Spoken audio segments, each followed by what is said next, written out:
ଜାତି କଥା ଯଦି ପଢ଼ିବା କେନ୍ଦ୍ରାପଡ଼ା ପରେ ପରେ ଏବେ ନୂଆପଡ଼ା ଜିଲ୍ଲାରେ ସମାନ ଧରଣର ଜାତିଭେଦର ଗୋଟେ ନଗ୍ନ ଚିତ୍ର ଦେଖିବାକୁ ମିଳିଛି। ତ ଘଟଣାଟି ହେଉଛି ଆମର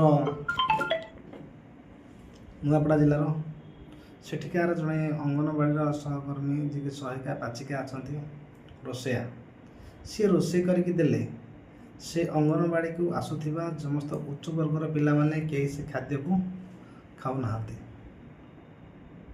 କାହିଁକି ନା ସେଠିକାର ଯେଉଁ ପାଚିକା ଅଛନ୍ତି ସେ ପାଚିକା ଜଣକ ହେଉଛନ୍ତି ନିଚ ଜାତିର, ଯିଏକି ହେଉଛନ୍ତି ଜଣେ ଏସି ବର୍ଗର। ତ ଘଟଣା ହେଉଛି କ'ଣ ନା ଏମାନେ ଯେଉଁମାନେ ସବୁ ଆସୁଛନ୍ତି ଏସବୁ ଘଟଣାକୁ ଦେଖିଲେ ଲାଗୁଛି ଯେ ଦିନକୁ ଦିନ ଜାତି ପ୍ରଥା ବଢ଼ି ଚାଲିଛି।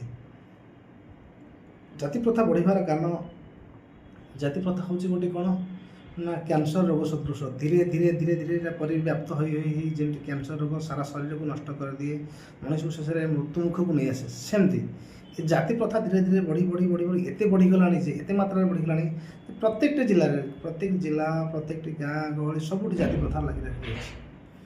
ଆମେ ସିନା କହୁଛେ ଜାତି ପ୍ରଥା ନାହିଁ, ଆମେ ସମସ୍ତେ ହିନ୍ଦୁ ଭାଇ ଠିକ୍ ଅଛି, ସବୁ ଠିକ୍ ଅଛି, ଆମେ ହିନ୍ଦୁ ଭାଇ କିନ୍ତୁ ଏଠି ସମସ୍ୟା ହେଉଛି କ'ଣ ନା ପରସ୍ପର ଭିତରେ ଜାତିବାଦକୁ ନେଇକି ଆମେ କ'ଣ କରୁଛୁ ଲଢ଼ୁଛେ।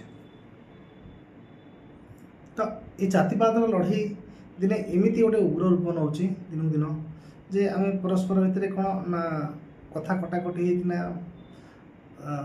ଅଶ୍ଳୀଳ ଭାଷାର ଇଙ୍ଗିତ କରାକରି ହେଉଛେ। ଏହାଦ୍ୱାରା ପୁଣି କ'ଣ କରାହେଉଛି ନା ଏଇଟା ସୋସିଆଲ ମିଡ଼ିଆରେ ପୁଣି କରାହେଉଛି। ତ ତେଣୁକରି ଆପଣମାନେ ଚିନ୍ତା କରନ୍ତୁ, ସୋସିଆଲ ମିଡ଼ିଆକୁ ଏଇ ଟାଇପ୍ର ଇଙ୍ଗିତିକ ଭାଷା କରିକିନା ତାକୁ ଏଇ ଟାଇପ୍ର କରିବା କେତେ ଦୂର ଠିକ୍, ବିଚାର ଆପଣମାନଙ୍କ ହାତରେ।